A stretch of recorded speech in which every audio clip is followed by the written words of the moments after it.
आप देख रहे हैं कि अगर मंत्री असीम गोयल पिछले 10 साल में अंबाला में अगर कोई विकास कार्य किए होते तो आज ये स्थिति ना होती कि उनको वोट जो है खरीदने का काम करना पड़ता। और ग्रामीण क्षेत्रों में तो वैसे भी आप देख रहे हैं कि इन्होंने 10 साल के अंदर चाहे वो किसान वर्ग हो चाहे वो व्यापारी वर्ग हो, सबके साथ एक धक्केशाही का काम किया। और आज लोग मन बना के बैठे हैं कि अगर एक बार आए तो सही असीम गोयल, फिर उनको बताया जाएगा कि किस तरह से वोट मांगा जाता है। आज अगर आपने पिछले 10 साल में कोई काम किए होते अम्बाड़ा की जनता के लिए तो आपको ये प्रलोभन ना जनता को देने पड़ते। ये इस तरह के जो लालच आप जनता को दे के सोच रहे हैं कि आप खरीद लेंगे, तो ये भूल जाइए। किस तरह बारी बारी 2 बार लगातार वो विधायक बन के रहे और विधायक रहते हुए उन्होंने बारी बारी कहा कि मेरी कलम में स्याही नहीं है, मेरी कलम में स्याही नहीं है। और मंत्री बनने के बाद उनके पास कलम भी आ गई थी, उसके बावजूद भी उन्होंने अम्बाड़ा के लिए कोई काम नहीं किया। और काम किया होता तो ये दिन ना देखने पड़ते। अम्बाला शहर में असीम गोयल की फोटो लगे बैग में बट रहे राखी के शगुन के रूप में उपहार को लेकर बवाल मचना शुरू हो गया है। इस मामले में अब विपक्ष की भी एंट्री हो गई है। इस मामले में तमाम विपक्षी दलों ने सवाल उठाने और चुनाव आयोग द्वारा संज्ञान लेने की बात कही। विपक्ष के नेताओं ने कहा कि वे इस मामले में चुनाव आयोग को शिकायत देंगे और कार्रवाई की मांग करेंगे। विपक्षी नेताओं ने कहा, असीम गोयल ये उपहार बांटना बताता है कि उन्होंने हार स्वीकार कर ली है। वो चाहे जो कर ले, उनकी अम्बाला शहर हल्के से जमानत जब्त होना तय है। विपक्ष का कहना है, यदि असीम गोयल ने काम किए होते तो इस तरह के प्रलोभन देने की जरूरत ना पड़ती।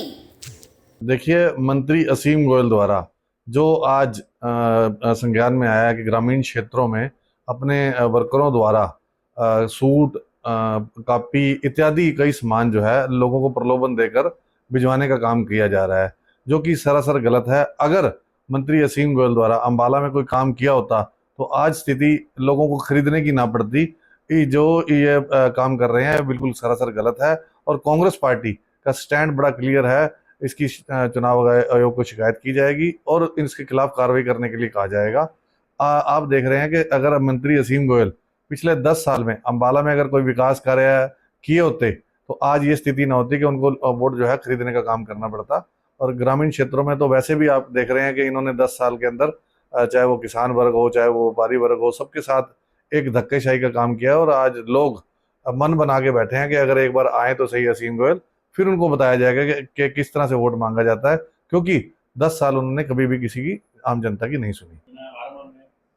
मैं समझता हूं कि मंत्री असीम गोयल जो है अपनी हार मान चुके हैं और वैसे तो हार हो चुकी है। जिस तरह से ये आचार संहिता लगी थी, एक लोगों में खुशी की लहर आई।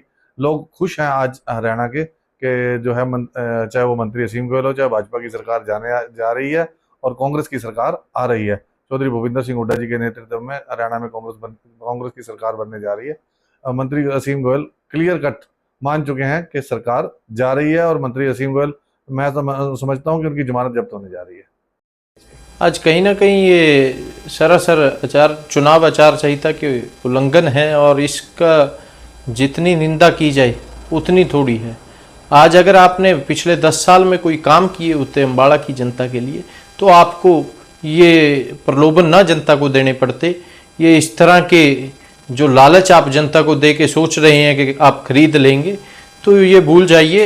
हरियाणा की अगर बात करूं या अम्बाड़ा की अगर बात करूं, अम्बाड़ा में आप सोचते हैं कि सूट और घड़ियां बांट के या कुछ और चीज़ें बांट के आप दोबारा से सीट हथिया लेंगे, तो अम्बाड़ा शहर की जागरूक जनता अब की बार असीम गोयल को उनकी असलियत दिखाने का काम करेंगे कि किस तरह बारी बारी 2 बार लगातार वो विधायक बन के रहे और विधायक रहते हुए उन्होंने बारी बारी कहा कि मेरी कलम में स्याही नहीं है, मेरी कलम में स्याही नहीं है।